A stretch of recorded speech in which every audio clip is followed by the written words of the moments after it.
की वीडियो में गाल कंदासीं सिंध जो किंग बि सॾिजे थो ऐं सिंध जो हिकु बेताज बादशाह फ़नकार जे बारे में जंहिंजो नालो अॼु 2025 में तमामु घणो वठियो ऐं ॿुधियो पियो वञे ऐं अॼु 2025 में उहो किंग सिंध सॾिजे थो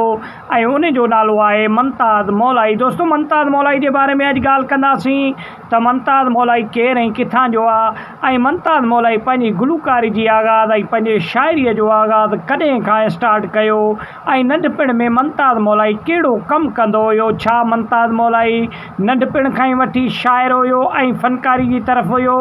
या नंढे हूंदे उन ॾुख ऐं तकलीफ़ूं ॾिठियूं। दोस्तों अॼु की वीडियो में ॻाल्हि कंदासीं मुमताज़ मौलाई सिंध जो उहो वाहिद फ़नकार आहे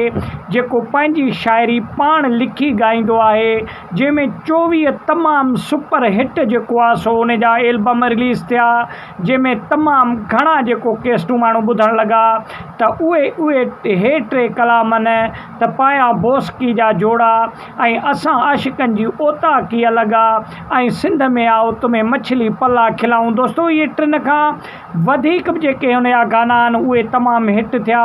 ऐं मुमताज़ मौलाई हिकु ग़रीब ख़ानदान सां तालुक़ु रखण जे करे मुमताज़ मौलाई पंहिंजी ज़िंदगीअ में तमामु घणा ॾुख ऐं तकलीफ़ूं बि ॾिठियूं ऐं मुमताज़ मौलाई नंढे हूंदे खां वठी डाइवरी कंदो हुयो ऐं गुरबत सबबु पढ़ी बि न सघियो,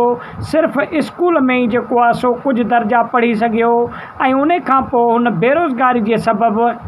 सऊदी 2008 में जेको आहे सो सऊदी वियो बतौर डाइवरी करण जे लाइ। पोइ उते घणा साल गाॾी हलाई, उते डाइवरी कई ऐं हिन खे शाइरी लिखण जो तमामु घणो शौक़ु हुयो। पोइ हिन जो भाग में उते हिकिड़ो डायरेक्टर हिन खे मिली वियो सऊदी अरब में। पोइ सिंधी हुजण जे करे पोइ उन डायरेक्टर मुमताज़ मौलाई खे चांस ॾिना ऐं मुमताज़ मौलाई जा खोड़ सारा लिखियल शाइरी जेका आहे उहा जेको आहे सो पंहिंजी रिकॉर्डिंग में हुननि शामिलु कई। उन खां पोइ मुमताज़ मौलाई जो भाग जाॻियो। मुमताज़ मौलाई जॾहिं उतां कामयाबु थी, जॾहिं पाकिस्तान मोटियो त पाकिस्तान में उन जी जेको आहे सो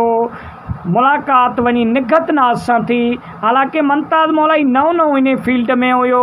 ऐं जेको आहे सो निगहत नाज़ घणे टाइम खां वठी इन कम में हुई त पोइ निगहत नाज़ मुमताज़ मौलाई खे आज़मायो ऐं उन खे इस्तेमालु कयो। मुमताज़ मौलाई निगहत नाज़ खे पंहिंजे जाल में फासाए करे ऐं उन खां शाइरी बि लिखी ऐं उन खां अलावा उन खां गुलूकारी बि तमामु घणी सिखी करे ऐं मुमताज़ मौलाई खे धोखो ॾेई ऐं पाण हली वई। पोइ मुमताज़ मौलाई निगहत नाज़ जे ॾुख में जेको आहे पोइ गुलूकारी जी तरफ़ क़दम रखियो ऐं मुमताज़ मौलाई वाहिद इहो जेको आहे सो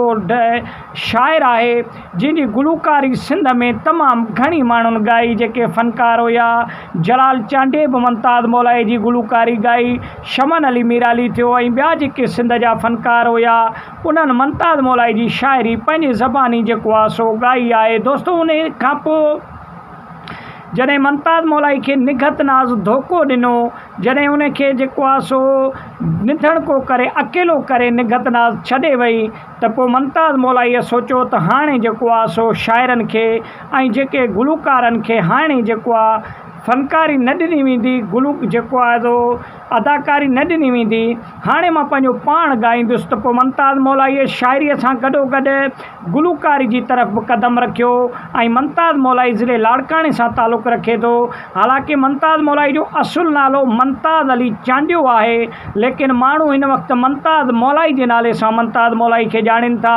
ऐं सिंध जो हिकु बहितरीनु फ़नकार आहे जेको सिंध सां गॾोगॾु पूरे पाकिस्तान में तमामु घणो मक़बूल ऐं पसंदीदा फ़नकार बि चयो थो वञे। ऐं मुमताज़ मौलाई जा अहिड़ा 25 सुपर हिट जेको आहे सो एल्बम आहिनि जेके तमामु घणा सिंध में बल्कि पूरे पाकिस्तान में ॿुधिया पिया वञनि। त वॾी महिरबानी, मिलंदासीं के नेक्स्ट वीडियो।